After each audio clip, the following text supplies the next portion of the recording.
I'd like to talk a little bit about the importance of practicing what you preach.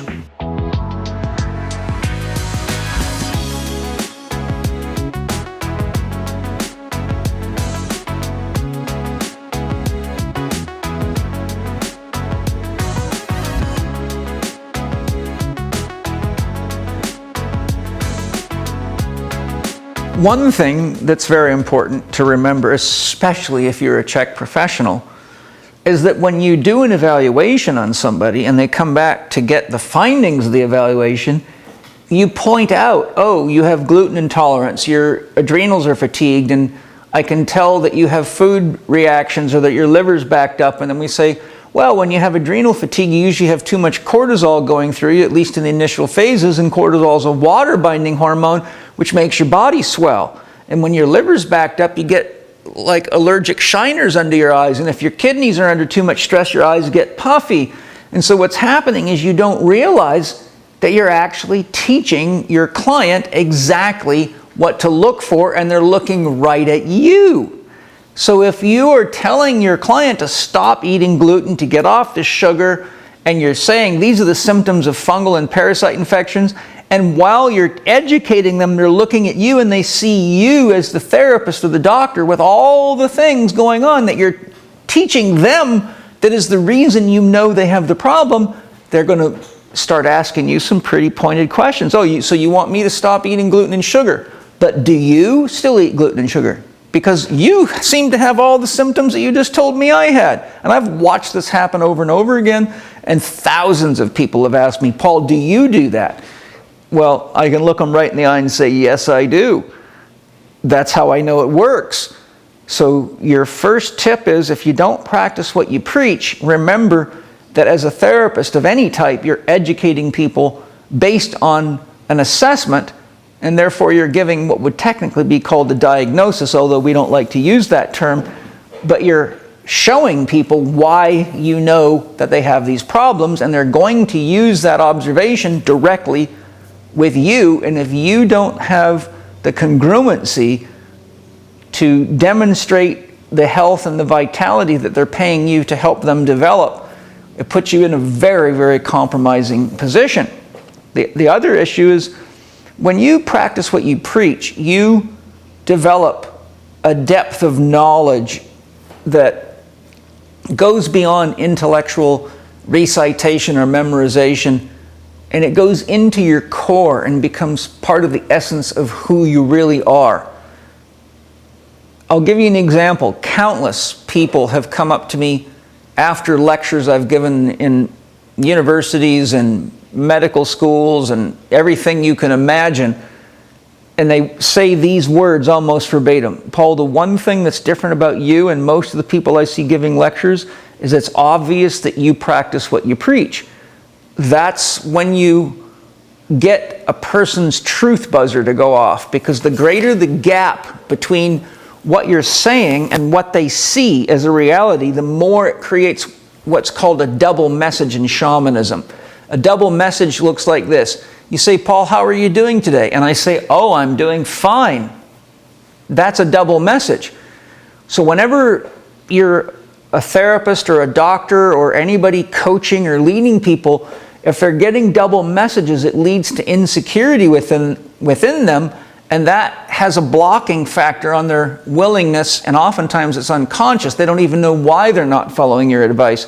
But the deep level of that is that they've been getting so many double messages that their soul, you could call it, the truth in them, senses that maybe that this isn't worth the time and the energy and the investment, because it's not even working for the people teaching it to them. So what I'm saying is, you get a level of unity within yourself with regard to what you're sharing with other people and who you are and how you live. And when you're teaching things from practical experience, it's no longer academic knowledge. It's really down in the dirt knowledge.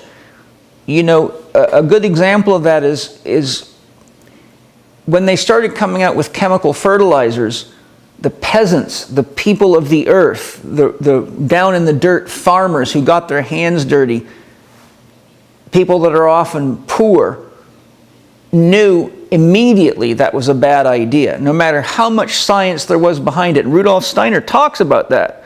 He said that the peasants were the first ones to really know that this whole approach to chemical farming and rapid grow farming was never going to work. And they even knew it would destroy the soil without any scientific knowledge, because they had so much time working with plants and animals and being in the soil and understanding the insect kingdom and the microorganism kingdoms, that they knew that anything you did to throw that system out of balance, even if it gave you short-term gains, was going to cause a lot of problems in the long run.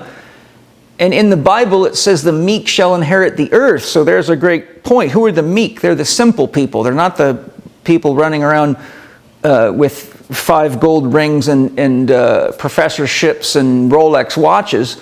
The meek are the simple people, like the peasants. So practicing what you preach gives you a sense of harmony or atonement or attunement with your own soul, and you always know when you're going into the territory of theory, because if you're teaching something, for example, I've had to work with countless people that had diseases that I'd never confronted before. So naturally I will study whatever that disease is. I'll talk to doctors that are experts in it.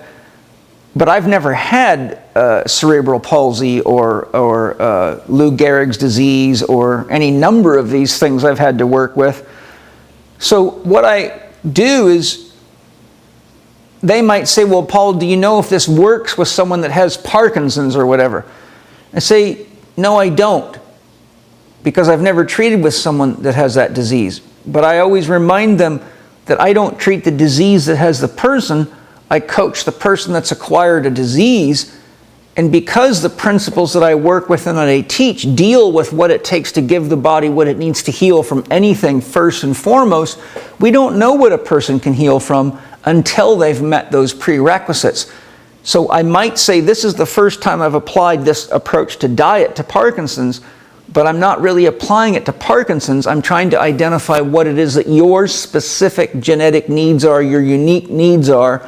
And when we meet those unique needs with high quality food and a wide enough variety of nutrition, I know that we have that base covered. If it's a new technique, then I simply tell you, I've not tried this before, but it's logical, it's rational, and I've spoken to people that say it works. So the point I'm making, you can never know enough and practice enough to know everything relative to the people you're likely to come into contact with that have strange and interesting challenges going on. But when you work with things enough to have common sense and a sense of what is foundational, then you know that if you go beyond the foundation, you can feel comfortable in telling somebody that, but you also need to do your research as well and talk to people that do have experience treating those things. And for me, that's very important, because when I work with doctors and therapists that I trust and they tell me these things, I already know they're good doctors and therapists. So then that gives me a sense that the risk of exploration is reduced significantly than if I just start cracking books open and throwing ideas at people, like throwing a handful of spaghetti at a wall and seeing what sticks. Well, not a lot of it's going to stick, and it is going to make a mess of the wall. So the best thing to do is follow the kind of approach I've just shared, and it makes the whole thing much more fun and exciting too, because at the end of the day, you find that most of the things that we have to do in health, fitness, medicine, real medicine, holistic approaches is actually quite simple. That doesn't mean there's not going to be times when it's complicated, but usually the complicated is just figuring out why the simple isn't working for a given person, such as, having too much mercury in their body, or drugs that are blocking uptake of nutrients and various things like that. So hopefully the key message that I'm sharing with you is absorbable and clear, and that is being in alignment with yourself, living your own truth, living your own values, and being your own guinea pig before you make someone else the guinea pig is a far safer, far more self-reassuring, confidence-building approach. And it's just good learning skills and learning habits to begin your career with or to sustain a career with. So enjoy the process.